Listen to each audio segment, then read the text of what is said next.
आज हम अभिज्ञान शाकुंतलम के प्रथम अंक के 26वें श्लोक से अध्ययन करेंगे। इससे पूर्व हमने देखा कि राजा दुष्यंत जो है वो आश्रम में प्रवेश करता है और शकुंतला प्रियंवदा अनसुईया के वार्तालाप को सुनता है और उनके सम्मुख उपस्थित होता है। अपने आप को राजा के द्वारा नियुक्त धर्माधिकारी के रूप में प्रस्तुत करता है कि आश्रम में सारे क्रियाकलाप निर्विघ्न रूप से है या नहीं, संपन्न हो रहे या नहीं, इनको जानने के लिए मैं यहाँ पर आया हूँ। तो शकुंतला जो है और दुष्यंत जो है वो एक दूसरे के प्रति देख करके आसक्त हो जाते हैं। राजा मन ही मन में उसके प्रति आसक्त हो जाता है और फिर जब उन्हें पता लग जाता है प्रियवदा अनसुईया के द्वारा कि ये क्षत्रिय कन्या है तो मन ही मन सोचता है कि मैं अभी से ग्रहण कर सकता हूँ। तो शकुंतला जो है वो वहाँ से जाने लगती है तो प्रियवदा उसे रोक लेती है और कह रही है कि मेरा तुम्हारे ऊपर 2 वृक्षों को सींचने का ऋण है, तुम उन ऋण से मुक्त हो जाओ, तब मुक्त करके तब चली जाना। तो राजा कह रहा है, कहता है कि भद्रे वृक्ष सेचनात् एव परिश्रांतां अत्र भवतीं लक्ष्ये, कि वृक्षों को सींचने से ही मैं इनको अत्यधिक थका हुआ देख रहा हूँ। कैसे लग रहा है शकुंतला को देख करके कि ये जो है बहुत अधिक थक गई है। संस्त्रावसौ अतिमात्र लोहित तलो बाहु घटोत्क्षेपणात् अध्यापि स्तन विपथुम जनयति श्वास है प्रमाणाधिक है। स्रस्तं कर्ण शीर्ष रोधी वदने धर्मा अम्बसाम जालकम बंधे संसिनी च एक हस्तयम मिताः पर्याकुला मूर्धजा।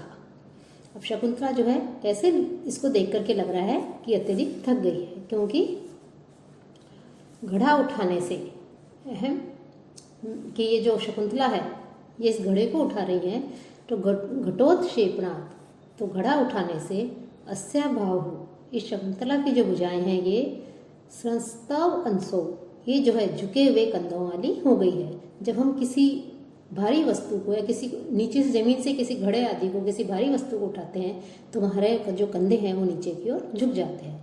तो करें घुड़ों को उठाने से इसकी जो दोनों भुजाएं हैं ये झुके हुए कंधों वाली हो गई हैं।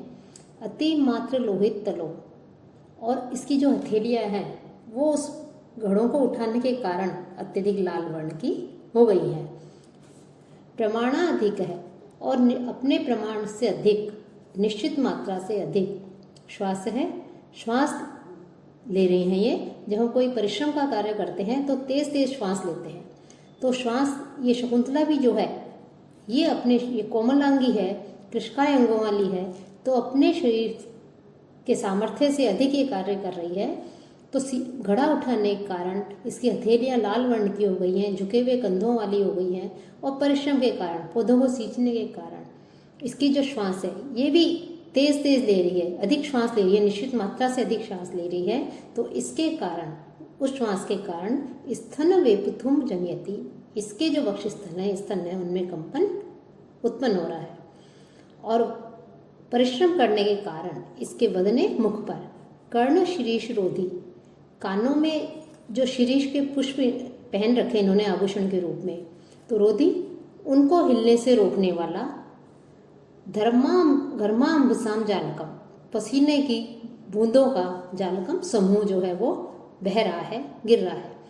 कि इन्होंने शकुंतला जो है इसने अपने कानों में शीरीष के पुष्पों को आभूषण के रूप में धारण कर रखा है, और परिश्रम करने के कारण, कठोर कार्य करने के कारण, पौधों को सींचने के कारण इसके मुख के ऊपर जो है पसीना आ रहा है। तो पसीने की बूंदें जो है वो बूंदें उसके कानों, जो शीरीष के पुष्प को पहन रखा है इसने, वो बूंदें जो है उस पसीने से वो बूंदों से जो है वो शीरीष के पुष्प चिपक गए हैं, वो हिल नहीं रहे हैं।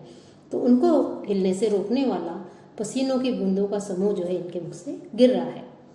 और बंधे स्रंसनी च, और परिश्रम करने के कारण बंधे, इनके जो केशों का जो पास है, जो बाल बंधे हुए हैं इनके, वो स्रंसनी च वो भी ढीले हो गए हैं, और ढीले पड़ने के कारण पर्याकुलाः, इधर उधर बिखर गए हैं। इन्होंने अपने केशों को बांध रखा था, लेकिन उस घड़ों को भर करके उठाने के कारण, पौधों को सींचने के कारण इनके जो बाल हैं, केश हैं, वो भी इधर उधर बिखर गए हैं। ऐसे मूर्धजा, ऐसे बालों को, ऐसे केशों को एक हस्तयम मिता, एक हाथ से ये पकड़े हुए हैं। कि किस प्रकार से शकुंतला जो है इनको देख करके लग रहा है कि अत्यधिक थक गई है। तो इसमें जो है शार्दूल विक्रीडितम नामक छंद है और अलंकार जो है इसमें कई है, अनुमान भी है, काव्यलिंग भी है, स्वभावोक्ति भी है, लेकिन छंद जो है इसमें शार्दूल विक्रीडितम छंद कहा गया है। कि कैसे लग रहा है कि इस पद्य में कालिदास जो है उन्होंने राजा के माध्यम से पौधों को सींचने के कारण थकी हुई जो शकुंतला है उसका स्वाभाविक यथार्थ वर्णन किया है।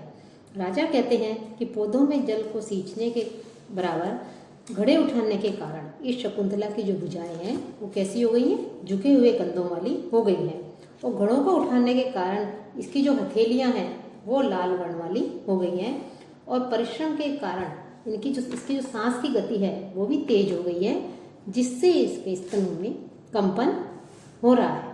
साथ ही साथ इनके मुख पर से जो है पसीना बह रहा है, और उन पसीनों की बिंदुओं का समूह, उनका जाल अर्थात पसीना इनके मुख पर बह रहा है, मुख पर फैल रहा है। इसके कारण कानों में जो इन्होंने शीरीष के पुष्प पहने हुए हैं वो पुष्प जो है उस पसीने पर आके चिपक गए हैं, और चिपकने के कारण जो पुष्प हिल रहे थे उनका हिलना डुलना रुक गया है।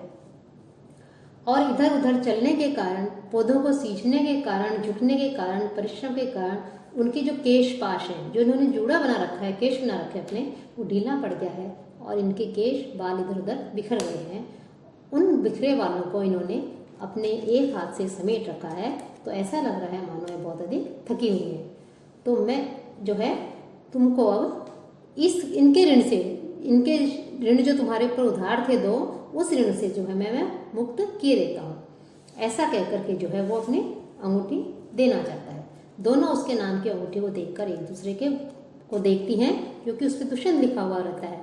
तो सोचती है तो धर्माधिकारी है और इनके पास जो है इस नाम वाली अंगूठी कैसे आई। तो राजा उनको देख करके समझ जाता है कि ये जो है कुछ संशय हो रहा है इनको। तो राजा कहता है फिर कि यह अंगूठी, इसे आप जो है इसे अन्यथा न ले, ये तो राजा का उपहार है। ये वास्तव में मैं राजा नहीं हूँ और न मैंने जो है कोई चोरी की है, राजा ने ये जो है मुझे उपहार के रूप में प्रदान किया है, तो मुझे जो है राजपुरुषी समझिए।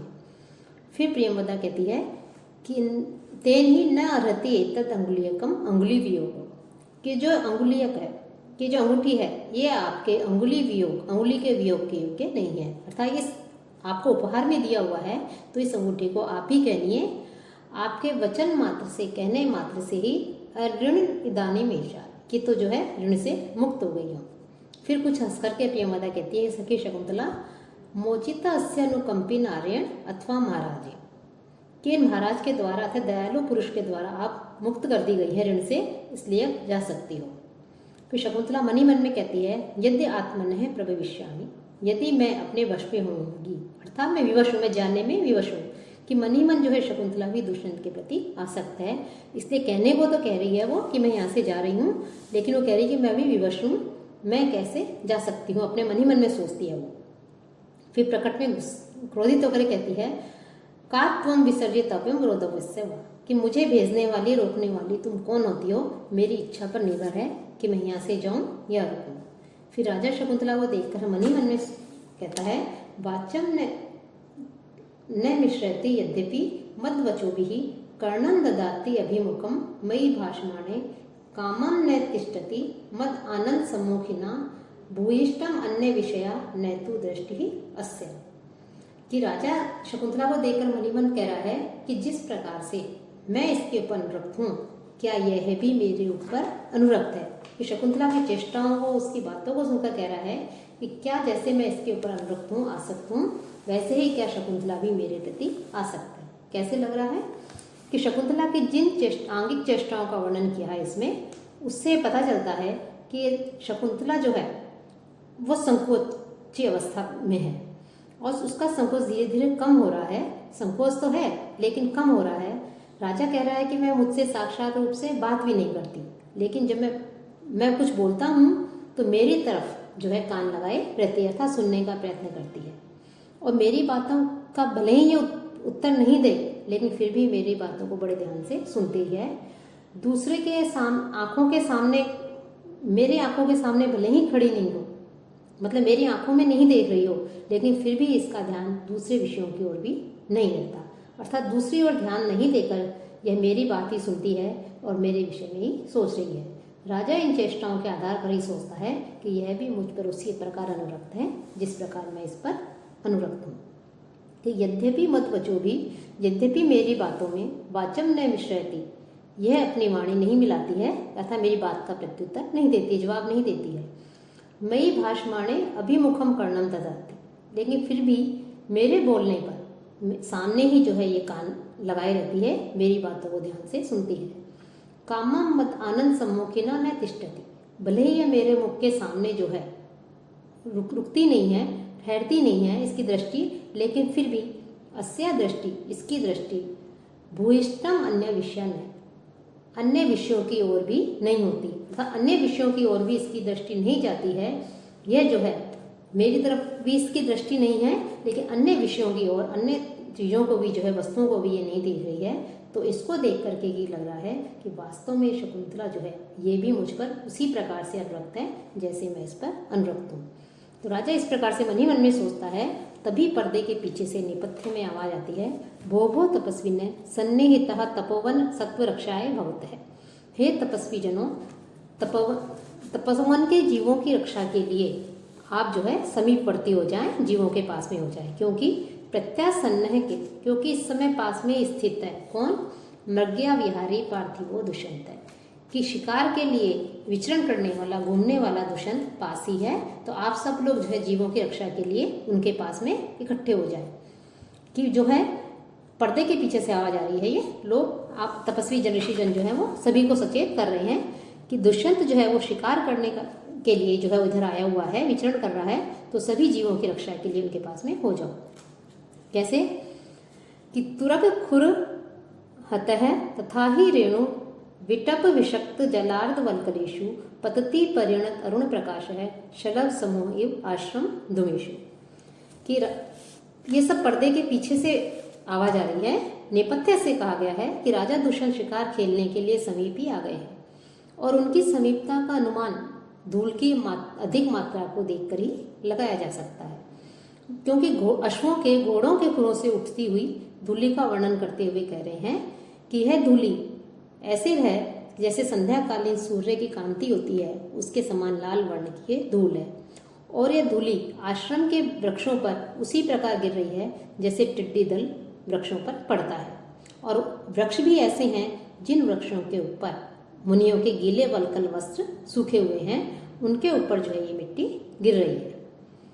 कि तथा ही तुरग खुरहत है, अश्वों के खुरों से उठाई गई परिणत अरुण प्रकाश है, संध्याकालीन जो सूर्य होता है उसकी कांति के समान लाल कांति वाली, चमक वाली जो रेणु है, मिट्टी है, धूल है, वो शलभ समूह एक, टिड्डियों के समूह के समान, विटप विषक्त जलार्ध वल्कलेषु, जिनकी डालियों पर जल से भीगे हुए जो वल्कल वस्त्र हैं, जो ऋषि मुनि पहनते हैं, तपस्वी पहनते हैं, उन्हें वल्कल वस्त्र कहते हैं, उनको जो है आश्रम दुमेशु, आश्रम में जो वृक्ष उगे हुए हैं उनकी डालियों पर उन जो है वो वल्कल वस्त्र डाले हुए हैं, और उन वृक्षों के ऊपर जो है टिड्डी दल जैसे वृक्षों पर पड़ता है, वैसे ही वो धूलि जो है उड़ करके, अश्वों के खुरों से उड़ करके उस धूलि का समूह जो है आकर के उन वृक्षों के ऊपर गिर रहा है।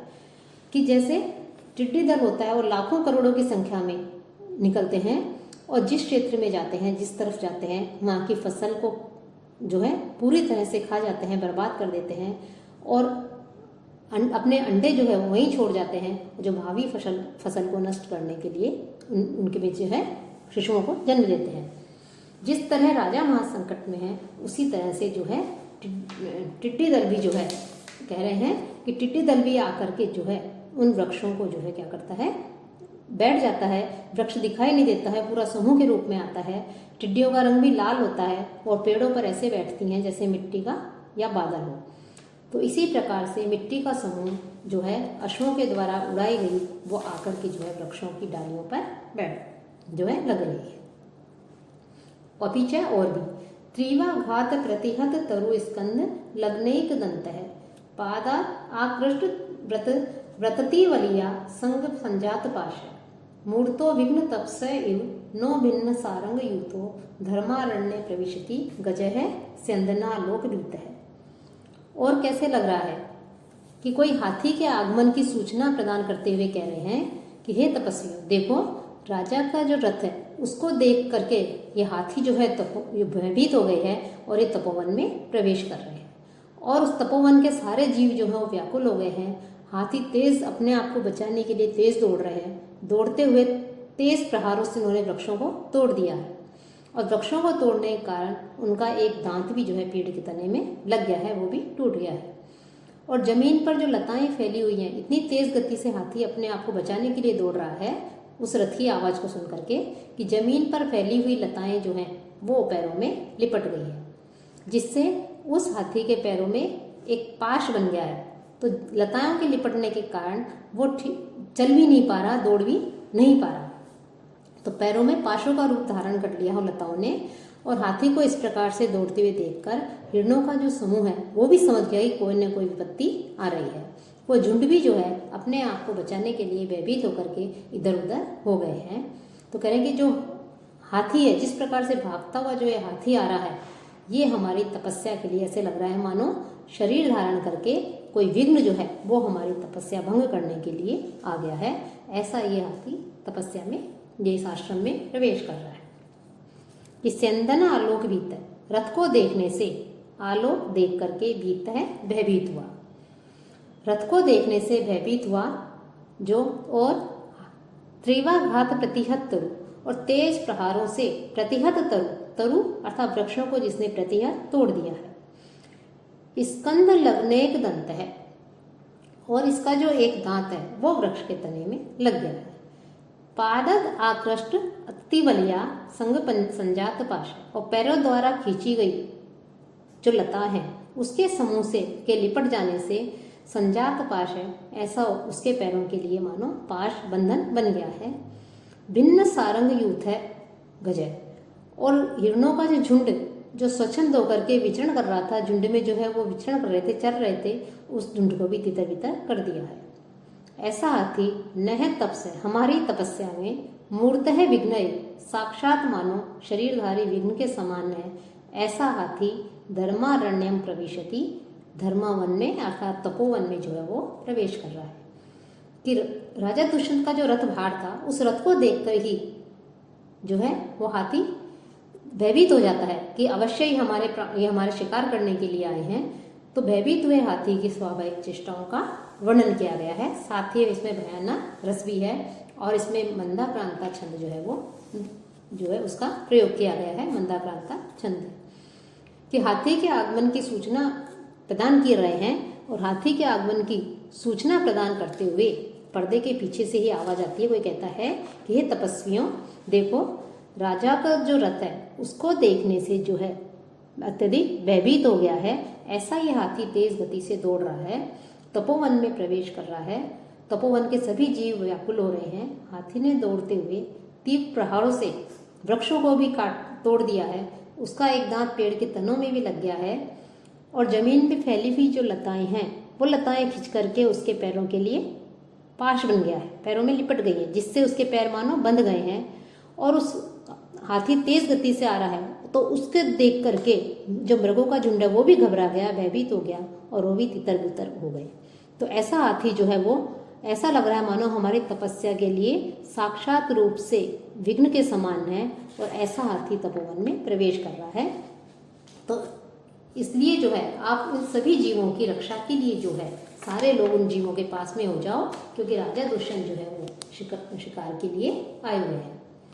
राजा वनिवन में कहता है धिक्कार है, पौरा अस्मद अन्वेषण है तपोवन उपरुंधंती, कि जो हमारे साथ जो आए थे शिकार के लिए, हमारे जो साथ आए थे पूर्ववासी, वो इस तपोवन को घेर रहे हैं और मुझे ढूंढते हुए यहाँ तक आ गए हैं और इस तपोवन को घेर रहे हैं। अच्छा प्रतिगमिष्यामि तावत्, तो फिर कह रहे हैं कि अच्छा अब मैं लौटता हूँ।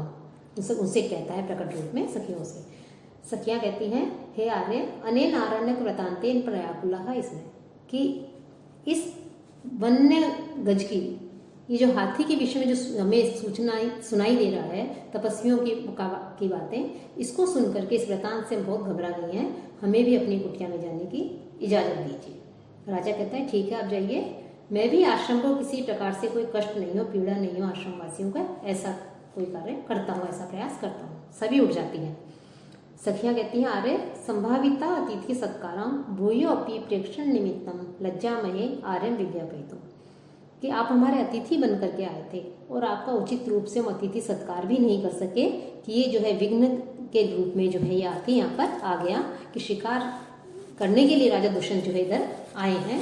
तो अब हमें पुनः आपको दर्शन करने की प्रार्थना कि आप पुनः दर्शन दीजिए, ऐसा करने में हमें संकोच का अनुभव हो रहा है, लज्जा आ रही है। राजा कहता है, माम एवं, ऐसा मत कहिए, दर्शने नैव भवतीनां पुरस्कृतो अस्मि, मैं तो आप लोगों के दर्शन मात्र से ही पुरस्कृत हो गया हूँ, अतिथि सत्कार हो गया है। शकुंतला राजा को देखने के बहाने से कुछ देर रुक करके अपनी सखियों के साथ में निकल जाती है।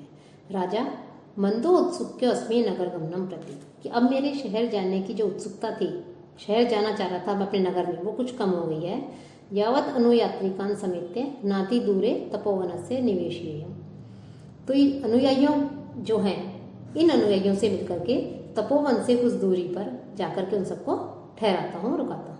न खलु शक्नोमि शकुंतला व्यापारात आत्मानं निवर्तयितुम्, क्योंकि अब मैं जो है शकुंतला के प्रति मेरे मन में आसक्ति की भावना उत्पन्न हो गई है, मैं उससे निश्चल प्रेम करने लगा हूँ, तो मैं उस प्रेम के कारण अपने को मुक्त करने में समर्थ नहीं हूँ, इसलिए मैं नगर नहीं जा रहा, बल्कि यहीं कुछ समय रुकूंगा। तो तपोवन से कुछ दूर पर उन्हें रुकवा देता हूँ, लोगों को भी। मम ही, क्योंकि मेरा गच्छति पुरः शरीरम धावती पश्चात संस्तुतम चेतः चिन्नान शुकम केतो प्रतिवातम नियमानस्य।